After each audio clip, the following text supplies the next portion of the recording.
ಕಾರ್ಯದರ್ಶಿ ಮತ್ತು ಅಡ್ವೊಕೇಟ್ ತನುಜಾ ಮಹೇಶ್ ಅವರು ವಕೀಲ ವೃತ್ತಿಯಲ್ಲಿ ಪ್ರತ್ಯೇಕವಾಗಿ ಅವರದೇ ಪ್ರಾಕ್ಟೀಸ್ಗೋಸ್ಕರ ಅವರ ಆಫೀಸನ್ನ ಮಾಡಿದ್ದಾರೆ. ಈಗ ತಾನೇ ನಮ್ಮ ವಿಧಾನಸಭಾ ಕ್ಷೇತ್ರದ ಶಾಸಕರಾದಂಥ ಹರೀಶ್ ಗೌಡ್ರು ನಾವು ಅವ್ರ ಕಚೇರಿನ ಉದ್ಘಾಟನೆ ಮಾಡಿದ್ದೀವಿ. ಭಾರಿ ಪ್ರೋಗ್ರೆಸಿವ್ ಹೆಣ್ಮಗಳು ಮತ್ತು ಹೋರಾಟದಲ್ಲಿ ಮೂಮೆಂಟಲ್ಲಿ ಬೆಳೆದು ಬಂದಂಥವ್ರು, ಸಾಲದಕ್ಕೆ ಬದ್ಧತೆ ಇರುವಂಥ ಹೆಣ್ಮಗಳು. ಅವ್ರ ವೃತ್ತಿ ಜೀವನ ಒಳ್ಳೆಯದಾಗಲಿ. ಸಾಲದಕ್ಕೆ ಈಗ ನಮ್ಮ ಶಾಸಕರು ಹೇಳಿದ್ರು ಅವ್ರನ್ನ KR ಹಾಸ್ಪಿಟಲ್ ಗೌರ್ನಿಂಗ್ ಕೌನ್ಸಿಲ್ಗೆ ಮೆಂಬರಾಗಿ ಮಾಡಿದ್ದೀನಿ ಅಂತ. ಅವ್ರಿಗೆ ನಾನು ಜಿಲ್ಲಾ ಕಾಂಗ್ರೆಸ್ಸಿಂದ ಅವ್ರಿಗೆ ಅಭಿನಂದನೆಗಳು ತಿಳಿಸ್ತಾ ಇದ್ದೀನಿ. ಭವಿಷ್ಯದಲ್ಲಿ ಯಾರು ಪಾರ್ಟಿ ಐಡಿಯಾಲಜಿ ಇಟ್ಕೊಂಡು ಲಾಂಗ್ ಸ್ಟ್ಯಾಂಡ್ ಕೆಲಸ ಮಾಡ್ತಾರೆ ಅವ್ರಿಗೆಲ್ಲ ಒಳ್ಳೆಯದಾಗುತ್ತೆ. ಈಗ ನಮ್ಮೆಲ್ಲೂ ಕೂಡ ಸುಮಾರು 8 ಜನನ ADGPಗೆ ರೆಕಮೆಂಡ್ ಮಾಡಿದ್ದೀವಿ. ಎಲ್ಲರೂ ADGP, ಒಬ್ಬರು DGP ಈ ಥರದಲ್ಲೆಲ್ಲ ಇದ್ದಾರೆ. ಮತ್ತು ಇನ್ನೂ ಕೆಲವು ಅಡ್ವೊಕೇಟ್ಸ್ಗಳನ್ನ ಸರ್ಕಾರನ ನೇಮಕಾತಿ ಮಾಡೋದಕ್ಕೆ ಪ್ಲ್ಯಾನ್ ಮಾಡಿದೆ. ಅದೇ ರೀತಿ ತನುಜಾ ಮಹೇಶ್ ಅವ್ರಿಗೂ ಕೂಡ ಒಳ್ಳೆಯದಾಗಲಿ, ಪಾರ್ಟಿಲಿ ಕೆಲಸ ಮಾಡಲಿ ಅಂತ ಹೇಳ್ತಾ, ಇನ್ನೂ ಭಾಳಷ್ಟು ಟೈಮ್ ಇರೋದ್ರಿಂದ ಬಹುತೇಕರು ಅಡ್ವೊಕೇಟ್ಸ್ಗಳೆಲ್ಲ ರಾಜಕಾರಣದಲ್ಲಿರೋದ್ರಿಂದ ಮುಂದೆ ಮೀಸಲಾತಿ ಆದರೆ ಹೆಣ್ಮಕ್ಳಿಗೇನಾದ್ರು ರಿಸರ್ವೇಷನ್ಸ್ ಆದರೆ ತನುಜಾ ಮಹೇಶ್ ಅವ್ರಿಗೆ ಪೊಲಿಟಿಕಲಿ ಭಾಳಷ್ಟು ಹೆಲ್ಪ್ ಆಗುತ್ತೆ. ಅವ್ರ ಜೊತೆ ಜಿಲ್ಲಾ ಕಾಂಗ್ರೆಸ್ ಯಾವಾಗಲೂ ಕೂಡ ಅವ್ರಿಗೆ ಒಳ್ಳೆಯದಾಗಲಿ ಅಂತ ಹರಸುತ್ತೆ. ಬೆಸ್ಟ್ ವಿಶಸ್ನ ಇಡೀ ಎಂಟೈರ್ DCCಯಿಂದ ಅವ್ರ ಕುಟುಂಬಕ್ಕೆ, ವಿಶೇಷವಾಗಿ ಅವ್ರ ಯಜಮಾನರು, ಅವ್ರ ತಾಯಿ ಕೂಡ ಬಂದಿದ್ದಾರೆ. ಪಾಪ ಅವ್ರ ತಾಯಿನ ತನುಜಾ ಮಹೇಶ್ ಅವ್ರು ಭಾರಿ ಅಪ್ರಿಷಿಯೇಟ್ ಮಾಡಿದ್ರು. ತಾಯಿ ತಂದೆನೇ ಇಂಪಾರ್ಟೆಂಟ್. ಯಾವ ಪವರ್ ಸಿಕ್ಕಿದ್ರೂ ಕೂಡ ಜಗತ್ತಿನಲ್ಲಿ ಪವರ್ಗಳು ಹೋಗ್ತಾ ಇರ್ತವೆ. ಬಟ್ ತಾಯಿ ತಂದೆದು ಬ್ಲೆಸ್ಸಿಂಗ್ಸು ಮತ್ತು ಅವ್ರು ಮಾತ್ರ ಚೇಂಜ್ ಆಗೋಲ್ಲ. ಬಟ್ ಪವರ್ ಚೇಂಜ್ ಆಗ್ತಾ ಇರ್ತದೆ.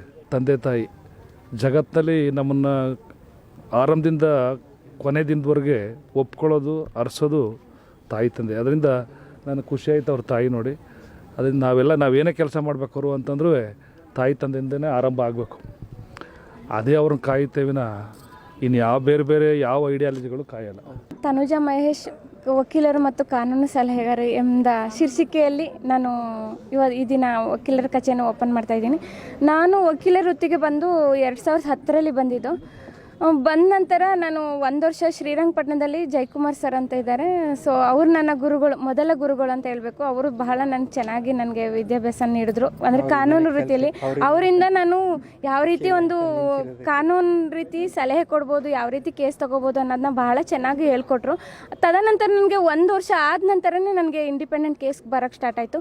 ಸೊ ಅಲ್ಲಿಂದ 2010ರಿಂದ ನಾನು ಏನು LLM ಮಾಡಿದೆ, 2012 ಮುಗೀತು. ಆಫ್ಟರ್ ದಟ್ ನನಗೆ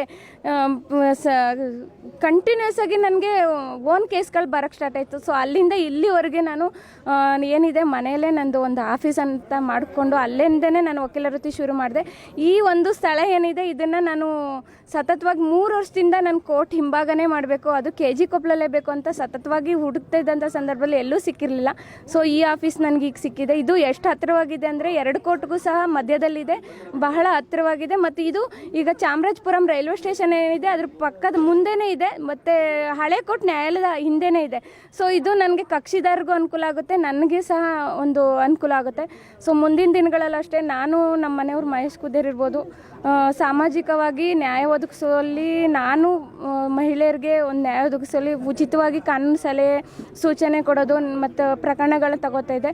ಸೊ ಅದಕ್ಕೂ ತುಂಬ ಅನುಕೂಲ ಆಗುತ್ತೆ ಅಂತ ನಾನು ಮುಂದಿನ ದಿನಗಳು ಹೇಳ್ತೀನಿ. ಈ ಶ್ರಮ ಏನಿದೆ ಇಷ್ಟೆಲ್ಲ ನನ್ನ ಓದ್ಸೋಕ್ಕೆ ನಮ್ಮಮ್ಮ ಸತತವಾಗಿ ನನಗೆ ಶ್ರಮಪಟ್ಟು, ತಂದೆ ಬೇಗನೆ ತೀರೋದ್ರು, ತುಂಬ ಶ್ರಮಪಟ್ಟು ನನ್ನ ಈ ಹಂತಕ್ಕೆ ತಂದಿದೆ. ಜೊತೆಗೆ ತಂದು ನನಗೆ ವಿದ್ಯಾಭ್ಯಾಸ ಕೊಟ್ಟು ಒಂದು ಸಾಮಾಜಿಕವಾಗಿ ಕೆಲಸ ಕಾರ್ಯಗಳನ್ನು ಮಾಡುವಲ್ಲಿ ನನಗೆ ಗಂಡ ಸಪೋರ್ಟಿವ್ ಆಗಿದ್ದಾರೆ. ಸೊ ಅದರಿಂದ ನನಗೆ ತುಂಬ ಖುಷಿಯಾಗಿದೆ. ಈಗ ಅಕ್ಕ ಭಾವನೂ ಅಷ್ಟೇ, ನನಗೆ 2ನೇ ತಾಯಿ ಅಂತ ಅಕ್ಕ ಹೇಳ್ಬೋದು, ಪೂರ್ಣಿಮಾ ಅಂತ. ಹಾಗೆ ನನ್ನ ಭಾವ ಪಾಲಾಕ್ಷ ಇದ್ದಾರೆ. ಅವರು ನನ್ನ ತಂದೆ ಹೋದ ನಂತರ